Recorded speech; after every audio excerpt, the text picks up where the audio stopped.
Bom dia, boa tarde, boa noite. O nosso trabalho é intitulado Análise Etótica da Biografia Luiz Carlos Prestes, um comunista brasileiro, possibilidades para o ensino à luz da retórica e da análise do discurso. Esse trabalho é vinculado a um projeto pertencente ao Programa de Bolsas de Iniciação Científica e Tecnológica Institucional da FAPEMIG, em que eu, Marcelísia Matos Aguiar, sou bolsista pesquisadora e a professora doutora Raquel Abreu Aoki é orientadora, ambas somos da UFMG. Nesse primeiro momento, trouxemos a capa do livro, da biografia, com o dizer de Fernando de Moraes, que está na contracapa. Este, porém, não é apenas um livro sobre Prestes ou sobre o Partidão, mas sobre o Brasil.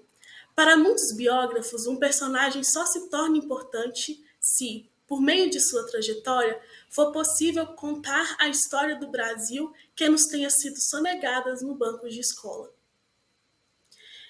Partindo para a pesquisa em si, o objetivo geral é pensar nas possibilidades, tanto para o ensino de língua portuguesa quanto história, pensando na área das ciências humanas, das humanidades, tendo em vista as possíveis contribuições que a retórica e a análise do discurso, no que concerne as projeções de imagem do Luiz Carlos Prestes, o ethos, é construído, é projetado por sua filha e biógrafa Anita Leocada Prestes na referida biografia. Então, nosso público-alvo é o ensino médio. A metodologia escolhida enfocou uma abordagem qualitativa e biográfica e interpretativista.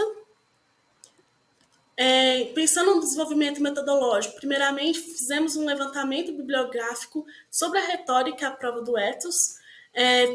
Fizemos um estudo acerca dos modos de organização de Charrodot, 2009, uma análise dos ET projetados de Prestes na biografia, pesquisa e definição de habilidades da BNCC 2018 a serem contempladas nas possibilidades de aplicação no ensino, sobretudo pensando na história e na língua portuguesa, e, por último, a reflexão e formulação de tais possibilidades. Em relação ao nosso referencial teórico, colocamos aqui os principais: Aristóteles 2005, BNCC 2018, Charrodot 2009 e Rebu 2004.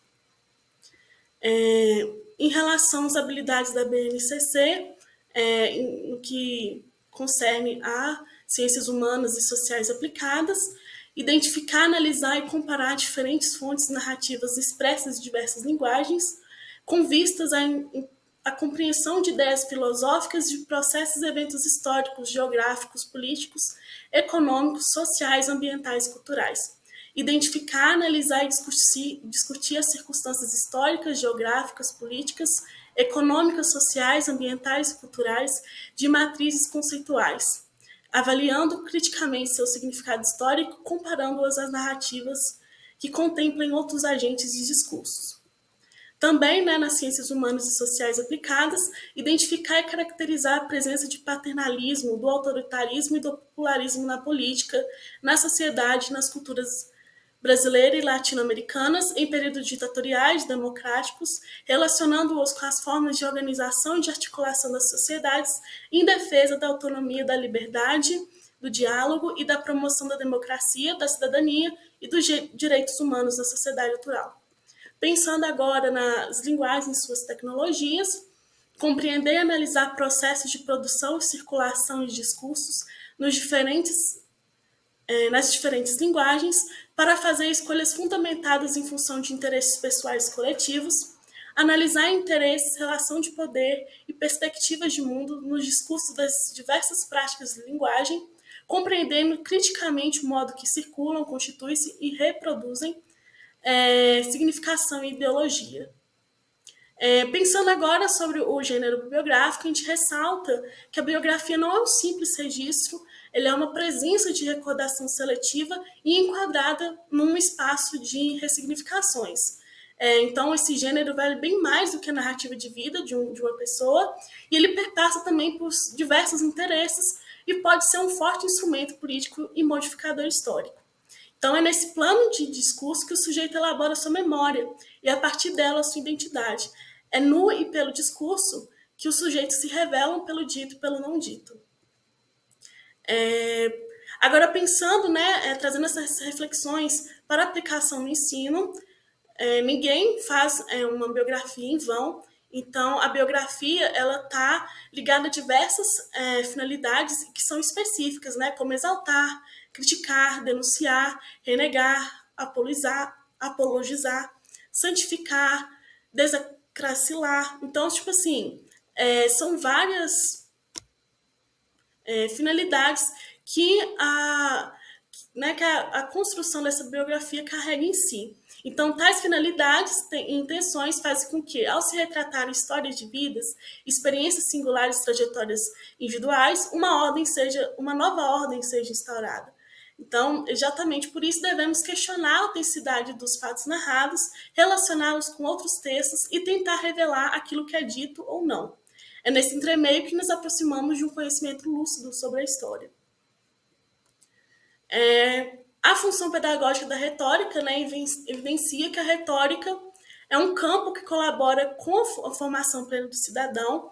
Isso, de certa forma, vai retornar à ideia de Paideia na sociedade grega, em que o sujeito grego ele era formado em todos os aspectos. Passava desde o ensinamento do homem, da linguagem, né, o ensinamento pela linguagem, pelo exercício da linguagem, tanto pelo exercício físico, pelas reflexões filosóficas. Em consonância a isso, a retórica é vista como formadora do cidadão e colabora para a formação do sujeito crítico, dado que permite aguçar a leitura crítica, promove o aprendizado de leituras do mundo, bem como levar em conta o sujeito e as estratégias que são adaptadas ao auditório. É importante observar que a narrativa biográfica pode supor uma modalidade de escrita da história profundamente imbricada nas subjetividades, nos afetos, nos modos de ver, perceber e sentir o outro.